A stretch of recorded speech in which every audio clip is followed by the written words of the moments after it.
नमस्कार मित्रों एवं विद्यार्थियों। बहुत दिन हुए आप लोगों से मेरी रूबरू कोई मुलाकात हुई नहीं थी। एक तो यह उद्देश्य है कि मैं इस वीडियो में आया हूँ और दूसरा उद्देश्य यह है कि मैंने ये देखा कि 15 तारीख को यूजीसी नेट का एग्ज़ाम हुआ पॉलिटिकल साइंस का। उसके बाद बहुत सारे चैनल्स वालों ने अपनी अपनी ओर से कोशिश की ये बताने की कि पेपर कैसा आया था और विद्यार्थियों को क्या कहना चाहिए। विद्यार्थियों को भी देख रहा था कि वो बता रहे थे कि पेपर कठिन था, कोई बोल रहा था आसान था। आपने भी देखा होगा और मैं ये नहीं कहता हूँ कि आप उन सब चैनल्स को मत देखिए, लेकिन जो बात मैं बहुत शिद्दत के साथ कहना चाहता हूँ वो ये है कि कुछ लोग ऐसा कह रहे थे कि इस बार इस सेक्शन से सवाल ज़्यादा आए थे, कुछ लोग कह रहे थे कि किसी दूसरे सेक्शन से सवाल ज़्यादा आए थे। ये सब फालतू बातें हैं।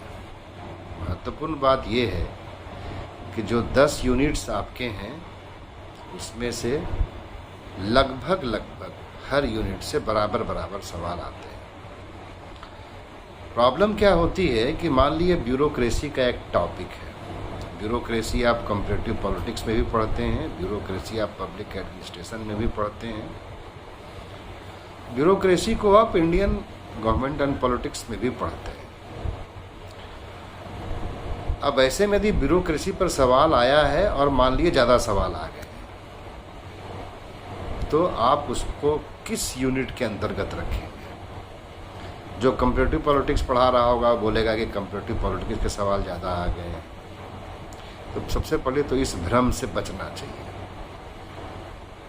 दूसरी बात यह है कि जो पैसेज दिए जाते हैं आपको, तो जाहिर सी बात है कि जिस पेपर में पैसेज जिस यूनिट से बने होंगे उस यूनिट के जनरल क्वेश्चन कम दिखाई पड़ेंगे, लेकिन वो इतने भी कम नहीं होते हैं कि उनको नोटिस में लिया जा सके। कुल 10 यूनिट हैं, एक एक सवाल सबसे कम हो जाएंगे और आपका पैसेज बन जाएगा। ये जो 2 बात कहा, इसके बाद मैं यह कहना चाहता हूं कि इसलिए बेहद ज़रूरी है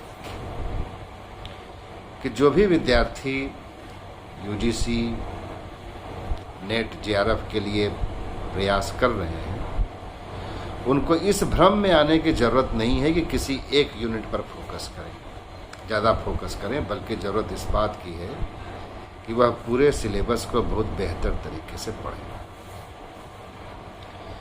एक और बात जो मैं आपके साथ शेयर करना चाहता हूँ वो ये है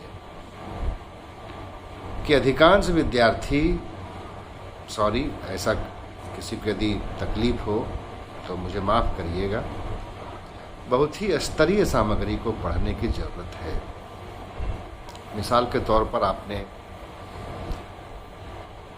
पिछले 2-3 टर्म में ऐसा देखा होगा और जो इस बार भी था,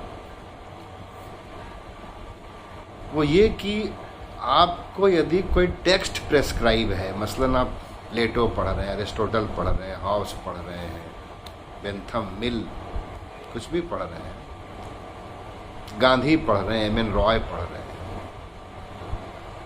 तो उन्होंने कुछ किताबें लिखी हैं ना। कोशिश करिए कि उनकी किताबों को एक बार आप देख लीजिए।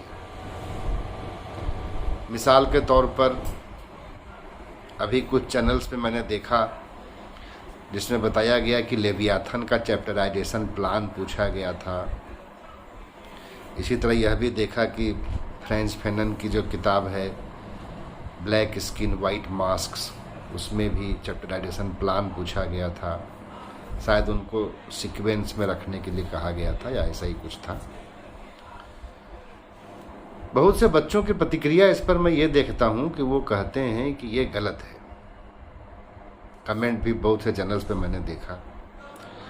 मैं आपसे रिक्वेस्ट करता हूँ कि ये गलत नहीं है, बल्कि आप इसको ऐसे सोचिए कि आप पढ़ाने जा रहे हैं कहीं पे,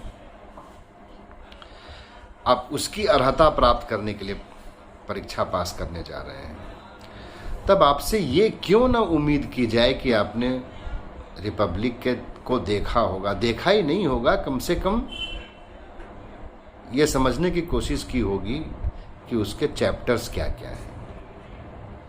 तो एक तो इन चीज़ों पर फोकस ज़रूर करिएगा कि जो क्लासिकल टेक्स्ट हैं उनसे आप रूबरू रहिए। मैं ये नहीं कह रहा हूँ कि उसको लाइन बाय लाइन पढ़ लीजिए, मेन आर्गुमेंट्स उसकी उस बुक के क्या हैं, किस प्रॉब्लम को रेज करता है, किस तरीके से उसको सॉल्व करना चाहता है, इन चीज़ों को तो आप पढ़ते ही हैं, लेकिन उसके ओरिजिनल टेक्स्ट को देख करके ये भी जरूर समझ लीजिए कि उसमें किस तरीके से अपनी बात को आगे कहने के लिए चैप्टर्स डेवलप किए गए हैं।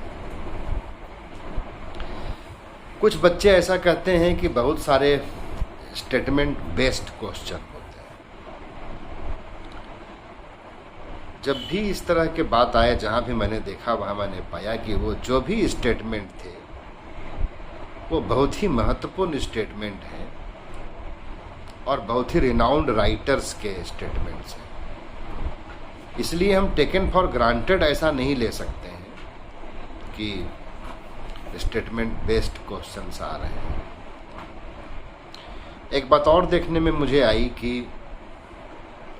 थ्योरेटिकल एंगल कुछ ज़्यादा बढ़ सा गया है। बात यह है कि आप जो भी पेपर पढ़ते हैं उसमें उसकी फिलॉसफी भी होती है। ऐसा नहीं है कि उसमें सिर्फ इंसिडेंट्स, इवेंट्स यही सब हुआ करते हैं। तो विचारों की भी समझ आवश्यक है।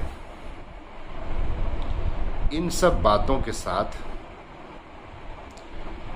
मैं एक और बात आपसे साझा करना चाहता हूँ कि अगला जो एग्ज़ाम होगा दिसंबर में, मैं अपनी ओर से कोशिश करता हूँ, हालांकि ये मेरा कोई वचन नहीं है, फिर भी ये कोशिश करूँगा कि नेट जेआरएफ प्रिपरेशन को ध्यान में रखते हुए मैं ठीक ठाक लेक्चर अपने YouTube चैनल पर अपलोड करूँ। अब ये आपकी मर्जी है कि आप कहाँ से पढ़ना चाहते हैं।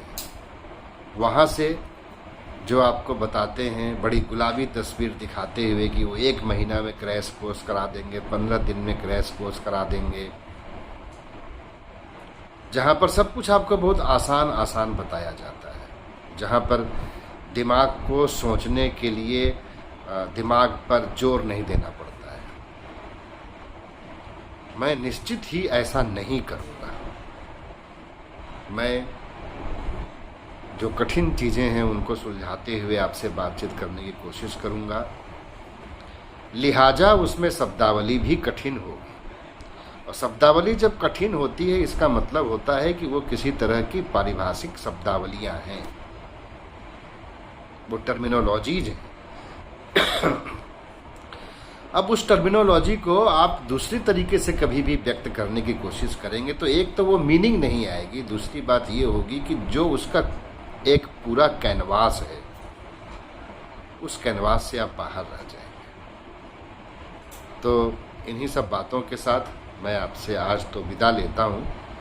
जल्दी ही मिलूँगा और जल्दी जल्दी मिलता रहूँगा, इस कोशिश के साथ कि आने वाली जो परीक्षा है उसमें आप बेहतर कर सकें। मेरी शुभकामनाएं आप सभी को। नमस्कार।